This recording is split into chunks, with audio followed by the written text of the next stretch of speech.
video was going to be about changing my board over, and it is, because we are officially moving into Q2.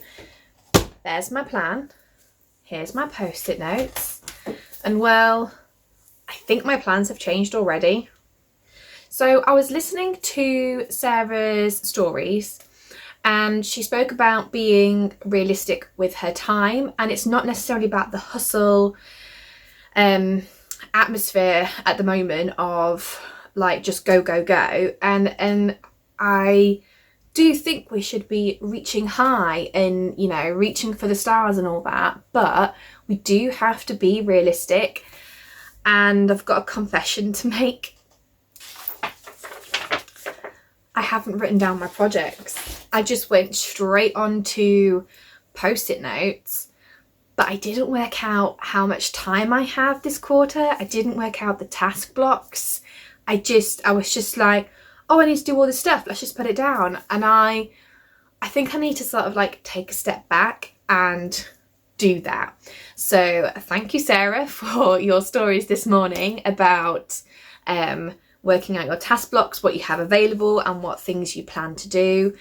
So that's what I'm going to do now, and then I'm going to change over my board and step into Q2 with a fresh head on. So the past few weeks have been difficult. My husband had COVID, we were isolating from him, then his mother got COVID, then my mother got COVID, I never got COVID, and now my son has chickenpox, and it's just been oh yeah, and also I hurt my knee, didn't I, and ended up on crutches for a few days. So it's just been a bit of a mess, and some things happened that I'll talk to you about later, something good that it's sort of made me rethink my projects, and I don't want to come across as somewhat unreliable. That's not what I'm trying to achieve here by any stretch, but I think I need to be true to what I want to do and not just do things because I feel like I have an obligation to do something.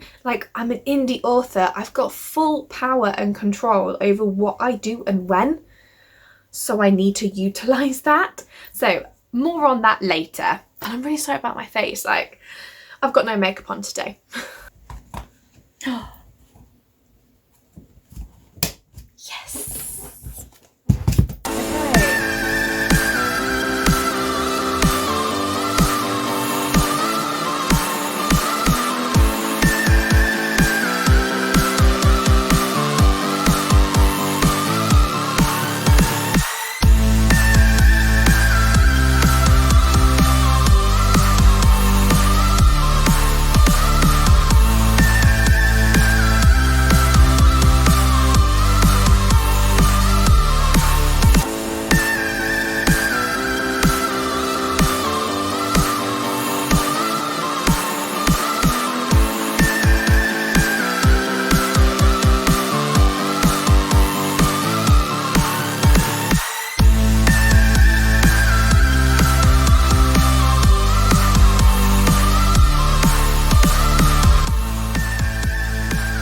I washed it this morning.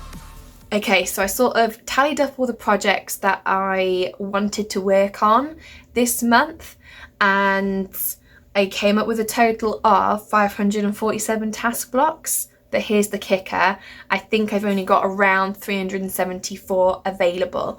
Now that I am trying to be realistic in terms of when the kids get picked up and when they get dropped off. I've not included any sort of like extra evening time or extra weekend time that my husband sometimes is able to give me if he's able to take the children. I've not included that because that's not guaranteed. So there's some leeway there.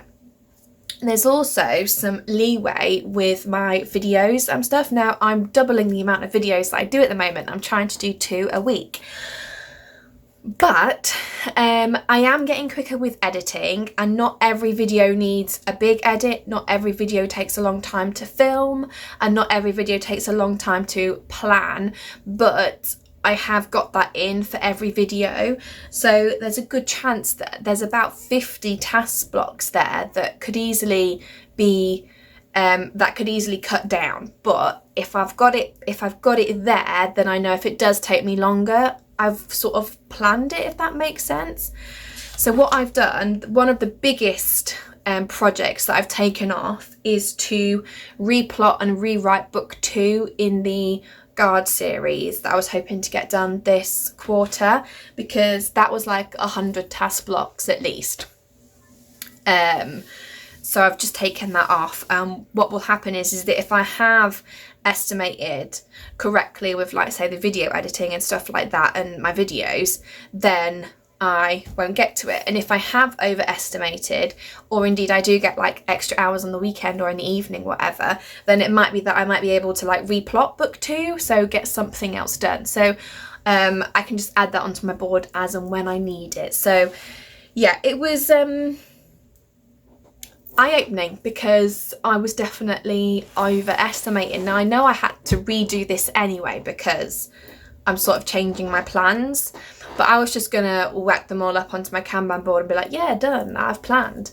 And actually I need to be more realistic about what I can get done. Now I'd still love to be able to tackle that big project this quarter, but it's not a necessity. I've got all the other things to do, and I know I can go on to that next.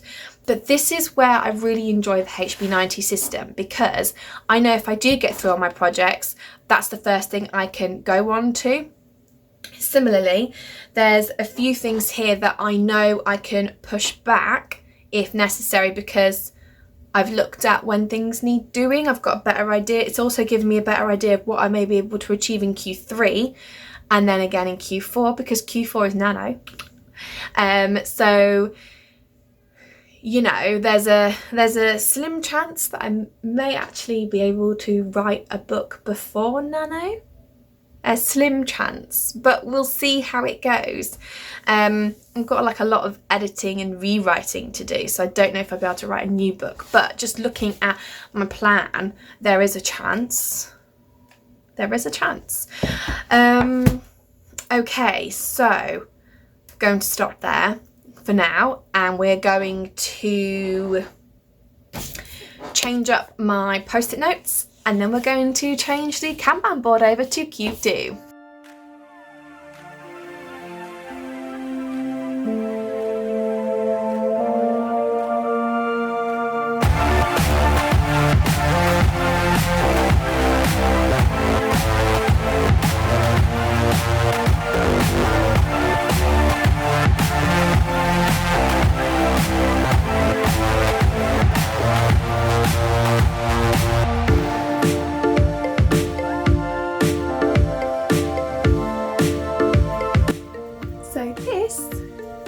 Is my board. Currently working on that.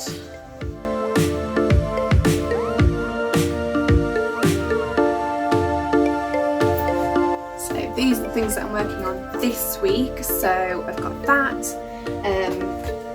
I'm just about to go ahead and plan up for this week, and I am going to use my new sticker.